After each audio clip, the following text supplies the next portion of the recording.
Okay, let's dive right in. Now, that title, it's meant to grab your attention because the subject we're tackling today is incredibly serious.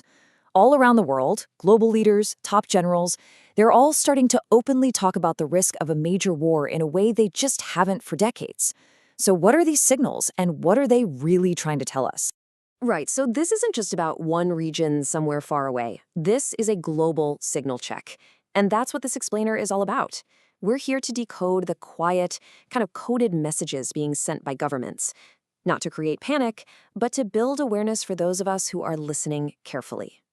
So that's our mission here, to decode these signals. We're going to look at the patterns, understand this new language that's being used, and try to uncover the real meaning behind this big global shift. The goal is clarity, not alarm. Let's start with the evidence. Where are these signals even coming from? Well, the change is most visible over in Europe, where the language coming from officials has taken a really dramatic turn. Just look at this contrast. It's night and day.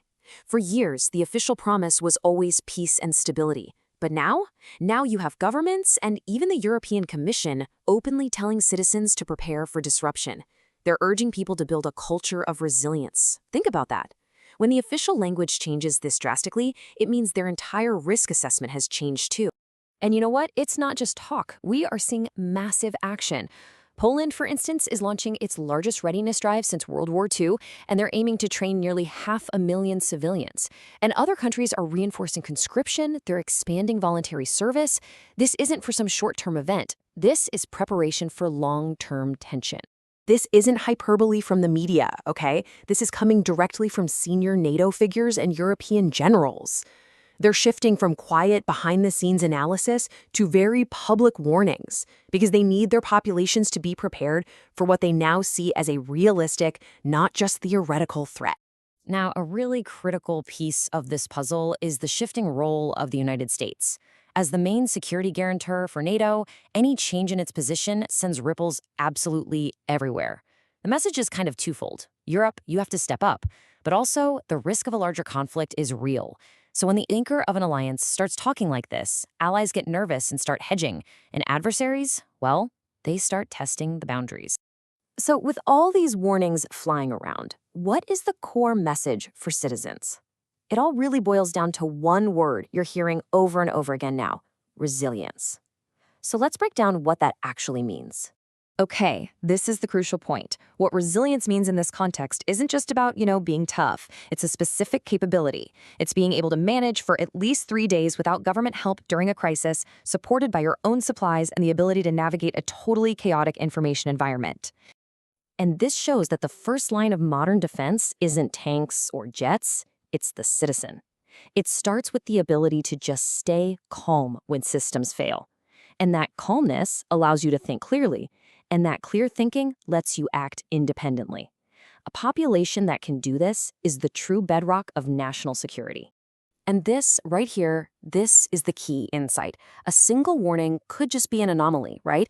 But when multiple countries all start using the same language, resilience, stockpiles, civil defense, the pattern is the message.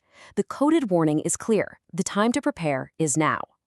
Okay, so we've decoded the signals. How do we translate all this awareness into sensible, calm action? And let's be clear, this is not about building a bunker in your backyard. It's about taking simple, practical steps. This is the foundation, a small stock of essentials that can see you through a few days of disruption. And notice, these are low-cost items that are useful in any emergency, from a natural disaster to a cyber attack that causes a blackout. It's just smart all-hazards preparedness. The first shots of a modern conflict are almost always fired in cyberspace, and your mind is the target. Practicing good digital hygiene, just verifying information before you share it, being skeptical of those sensational claims is a genuine act of civil defense. It frustrates an adversary's attempt to turn our own communication tools against us. Resilience has other dimensions too. A small financial buffer can soften the blow of economic shocks. And just as important is the psychological readiness, training yourself to see a crisis as a problem to be solved, not a reason to panic. Because a population that remains stable under pressure is a huge strategic asset, one that is incredibly difficult for any adversary to break. For our listeners in India, you're sitting at a critical strategic crossroads. And the message here is about reinforcing societal strength. Any global shock can ripple into your energy, trade, and security. And in a crisis, an adversary's goal is often to exploit and inflame any internal divisions. That's why strong family and community bonds are the absolute best defense against. And for listeners in the US, the message is about the paradox of power. Being a global power makes you a prime target, especially for cyber attacks aimed at that centralized critical infrastructure. And that's why building resilience at the community level is so vital. It reduces your dependence on fragile, distant systems that are sure to be tested in a crisis. So let's bring all of this together with one final and I think crucial idea about the nature of modern conflict. Just think about that for a moment. With everything we've discussed, the cyber warfare, the disinformation, the economic shocks, where is the decisive contest actually won or lost? The answer is this. The real battlefield is societal coherence. It's the ability of a population to remain disciplined, innovative, and united when it's under extreme stress. In this new era, citizens aren't spectators. You are the critical infrastructure. So we'll end with this simple code phrase. It's not a message of fear, but one of quiet strength and capability. Calm eyes to see the world clearly, and ready hands to act wisely. Let that be your guide in these uncertain times.